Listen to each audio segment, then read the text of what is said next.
Flying towards Cape Town, our teams are desperate to make the most of the wind before the last roll of the dice at the finish line just ahead.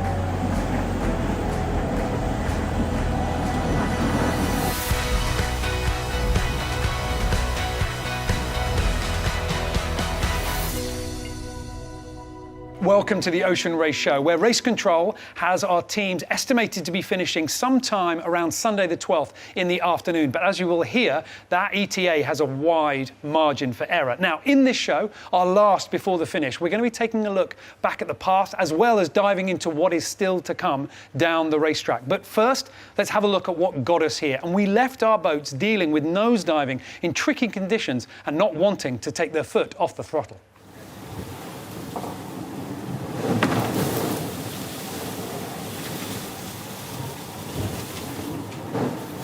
It's hard because the wind shifts just a couple degrees and your attitude relative to the waves changes with it. So, you could go from sailing along, no problem, and you get a 5-degree wind shift, and now all of a sudden the boat's going down the waves, or it's side 2, and you need a little bit more riding moment, or you need to put, use the sails, or so there's a number of different tools to keep the bow up. We have foil extension. You can just put more extension in the water. We have rake. You can rake forward, help lift the bow. The keel actually has tilt on the pin, so you use more keel. It actually creates more lift for the boat. You can change the sail plan, so you can ease the front to get the bow up. Sometimes you can put something smaller in the front. For this boat in particular, you can actually reduce the sail area in the back as well. And then we have this wonderful aft ballast tank, which is filling right now. And we've used it so much this trip, the fasteners, the heel coils, are completely exploded. So as the water is coming into the back of the boat, which, if you don't know anything about sailing, it sounds kind of stupid, like we're trying to sink because we're bringing water into the boat to make it faster. But we have managed to explode a bunch of these fasteners. So while we're bringing water into the boat, we basically have these little fastener geysers. And that's cute. But what's not cute would be if we blew this entire door off. So once we start getting good geyser action, I'm going to stand on it. Hey, she's got some thrust on.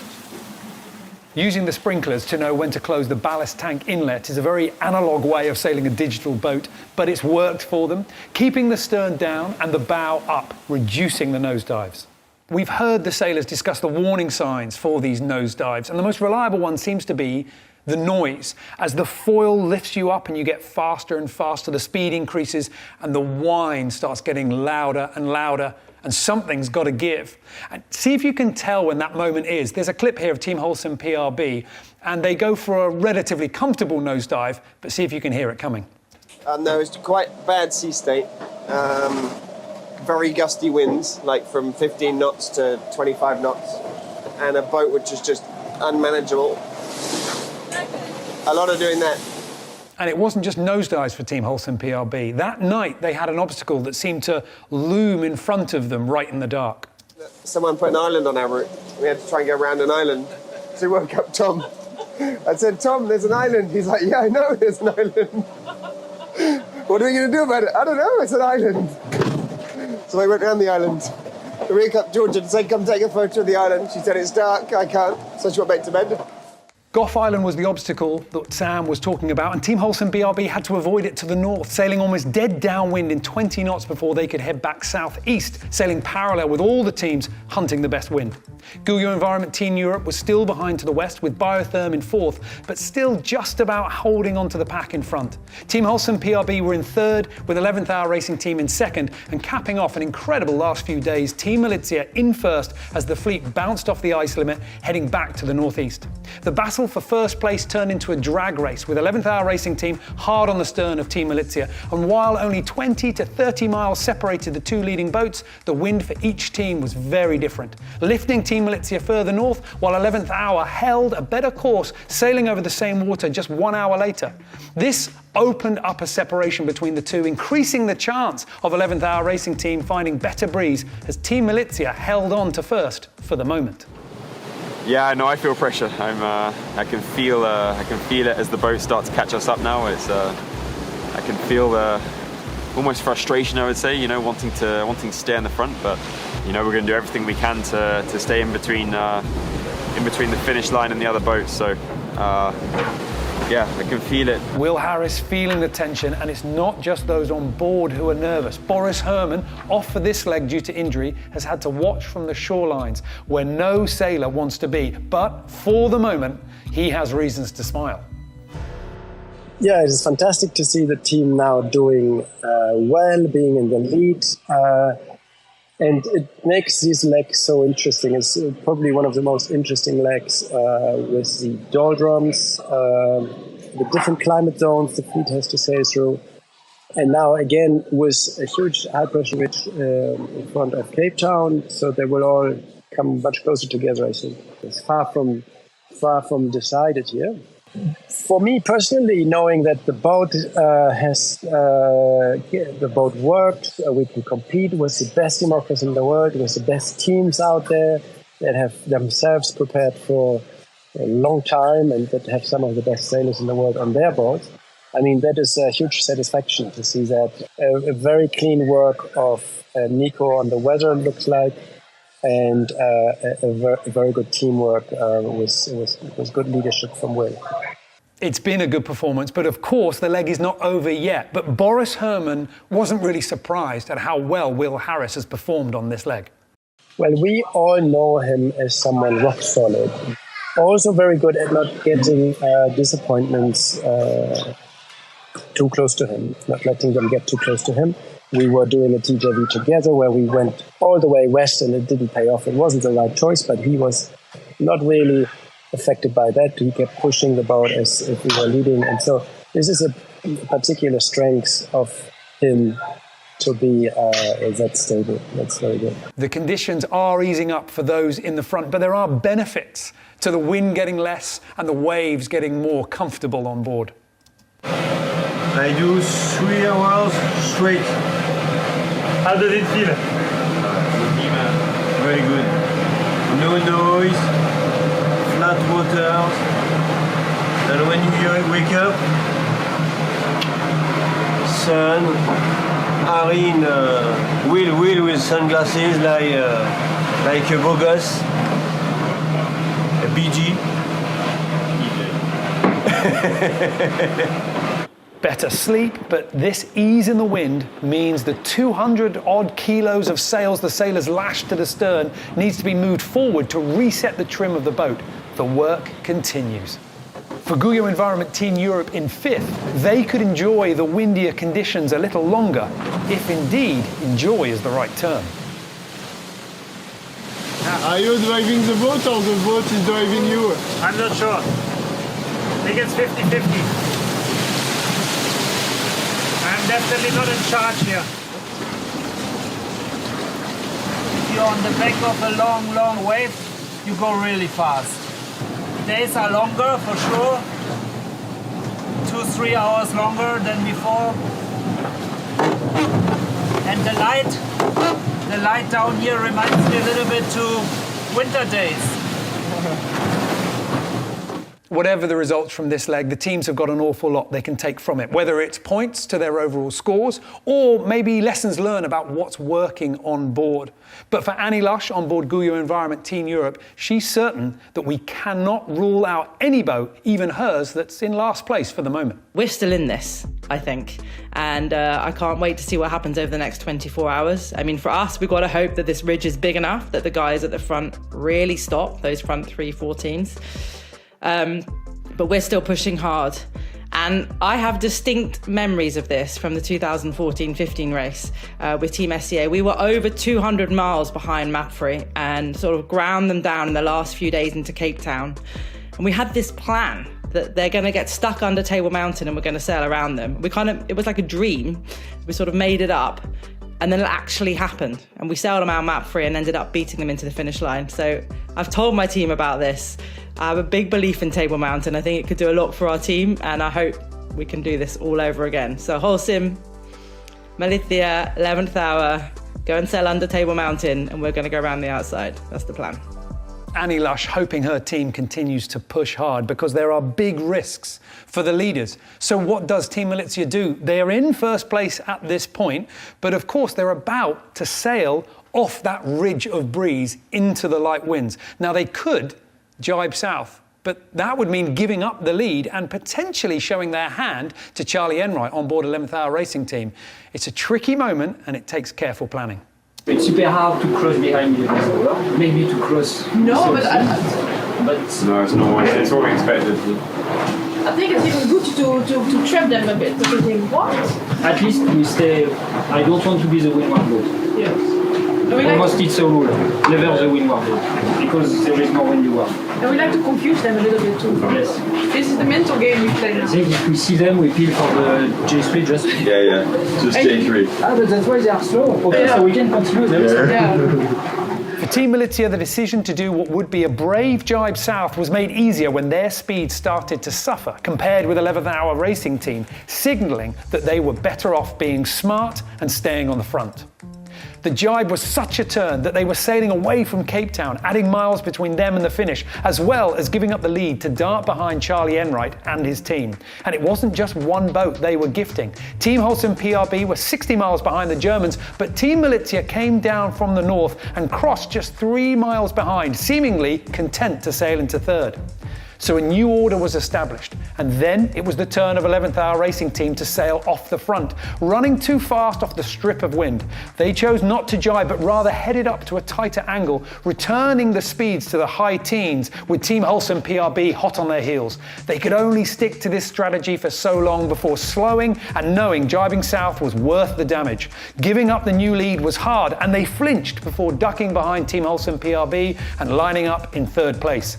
Here it was clear that Team Militia had been playing the long game, and with the better wind, faster speed, Will Harris cruised in from the south back into the lead, but this time to leeward and still riding the front. This was a tricky nighttime game of making tactical losses for stronger navigational positions, and behind them the others are finding ways to catch up. Biotherm in fourth are closing down hard. 700 miles to go. Yes. Still cold tonight. Probably better tomorrow. And the more we're gonna be close to the finish line, less wind we're gonna have. So tomorrow, today, it's probably the fastest day, but after will be slow. We hope to reduce the distance with the leaders. Probably we will use other strategy. Because they left open the possibility to go straight to the finish line, so we will try. The possibility of sailing straight to the finish. It's an interesting choice, and this is because the boats behind will be having very different conditions when they sail through the same stretch of water that our boats in front have already exited. And there are still an awful lot of twists and turns to go. Let's have a look at exactly what's coming down the track. Right now, we've got Guyot Environment Team Europe at the back, but riding this beautiful front to chase down the others. And the problem for everyone else is what is waiting between them and Cape Town. We've put the rum lines on here. This is the straight lines that they would sail direct to the finish if they didn't want to do any deviation at all. But they're going to have to, because right here, well, one, there's hardly any wind, but also the wind that there is from a very unhelpful angle indeed. They will be going very slow. There's also some big current in here as well. So we will be really expecting our teams to be pushing way further to the east, perhaps even to the southeast before coming back up to Cape Town, heading west. We could see some very big, bold moves to try and stay ahead of the weather. But one thing's for sure, we are going to see our fleet bunching up really close together, and our sailors know it too. I'm working on the routines, I'm working on, and it's nice, I've done routines for all boats. But you know, always by curiosity, it's nice to know, and we are all finishing in 10 minutes. What kind of sport are we doing? You know, when we do 20 days at sea, you push for every meters, and at the end, everything is decided by the weather forecast. It's like that. We know sailing is like that. we'll see. And what's the tactics tomorrow? Going fast. The only one.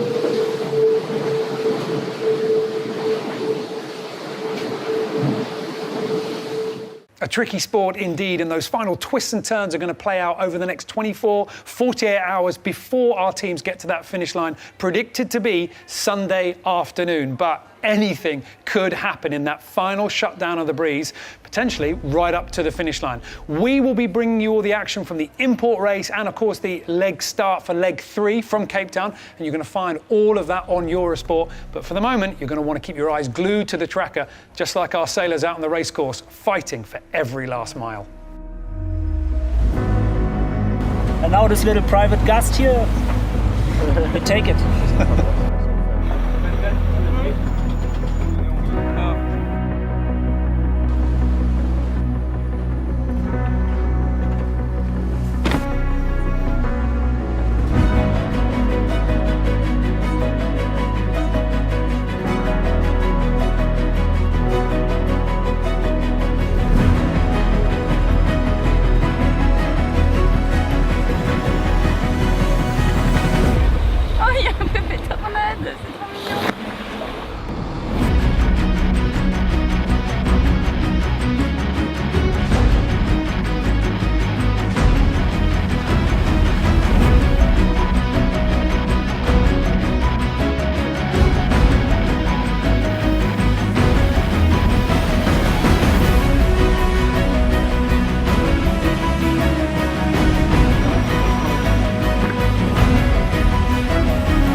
And it's Guyot Environment Team Europe coming into the shot as we look down the line. This looks like an easy maneuver, simply turning around and heading back the way you go.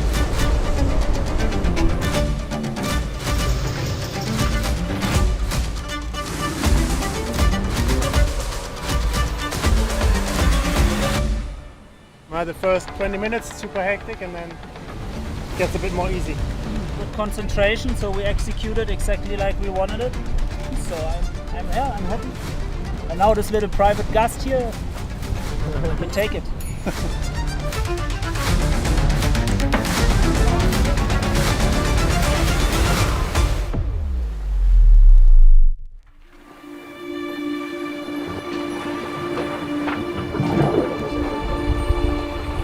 Too close with all team at the moment.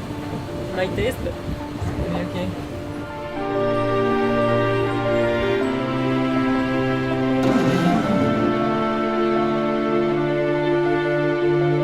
In reality, we are going a bit backward because Cape Town is there, but then we have to round a bit to the west first, cross the along the Brazilian coast there.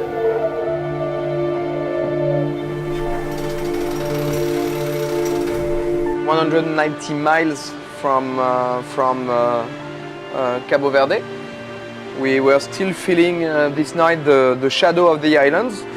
So everybody has been playing with the wind rotations in order to go as much south as possible.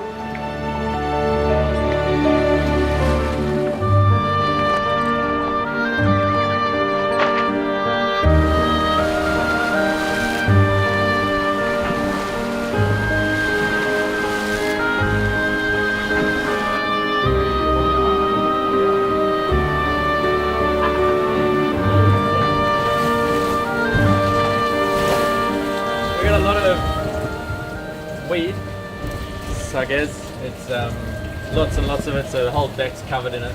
Yeah, there's plenty over there.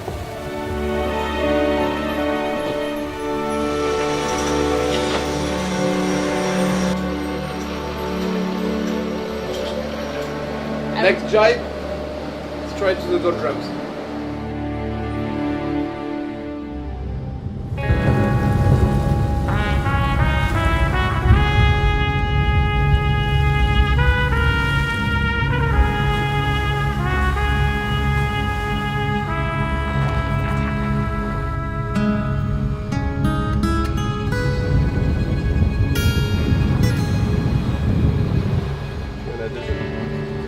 You can lose more by driving, but you can win a lot also.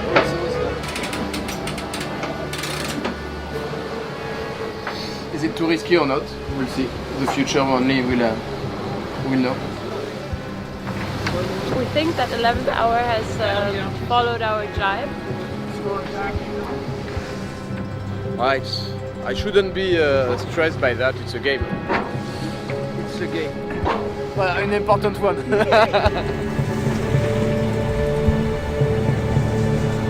allez où? À la mine.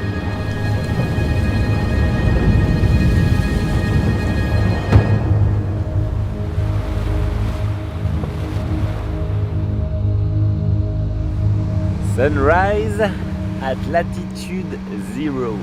Okay! And we are like first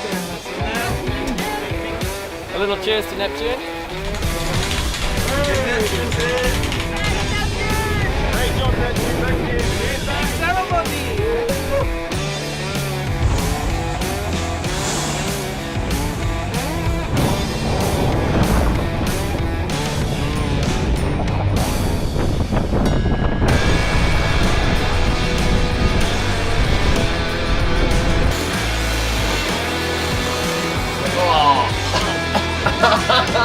We know those guys are there. We don't know where biotherm is. Stop it!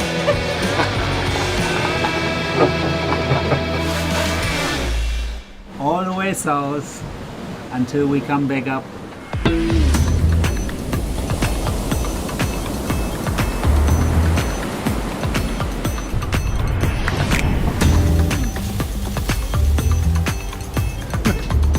Give them a hand, completely sold it now. Allez.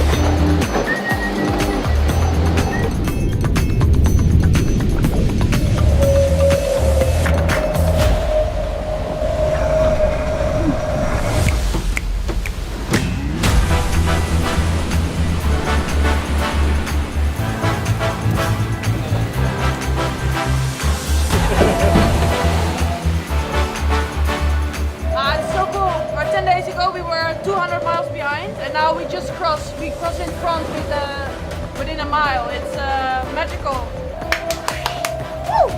The race is on, I think.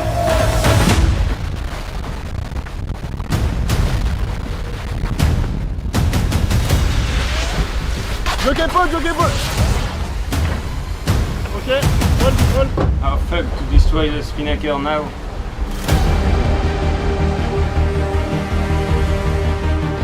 Going fast to Cape Town.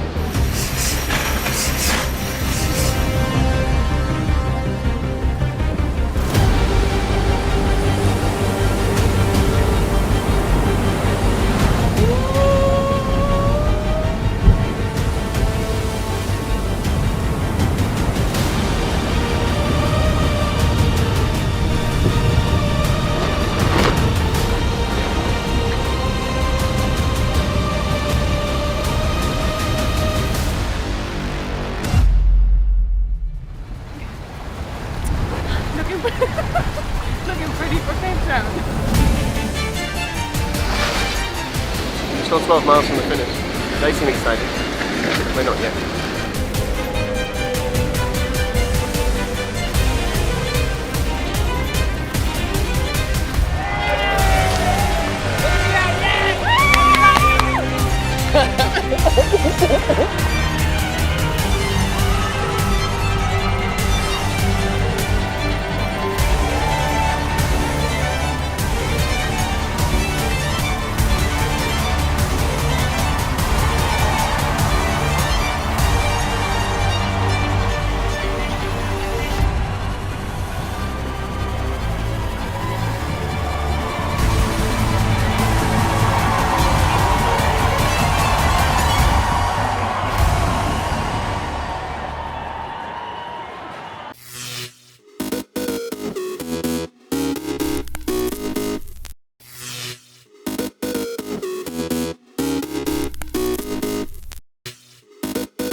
February 20th, 1962. Godspeed, John Glenn. 2, 1, 0. Roger, the clock is operating. We're underway. Astronaut John Glenn becomes the first American to orbit the Earth, lifting off aboard the Mercury space capsule Friendship 7. 2003. A fire during a nightclub concert in West Warwick, Rhode Island, kills 100 people and injures about 200 others. Pyrotechnics for the rock band Great White sparked the fire, igniting flammable foam lining the club's walls and ceiling.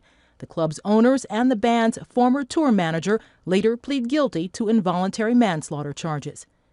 1927. They call me Mr. Tibbs. Actor Sidney Poitier, whose roles include In the Heat of the Night and Guess Who's Coming to Dinner, is born in Miami.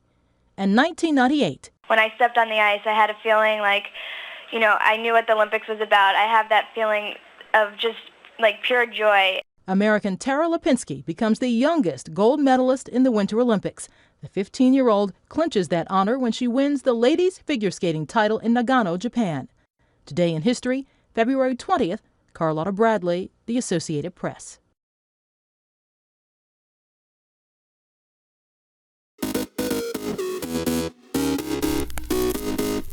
Welcome back in our studio, and in today's news,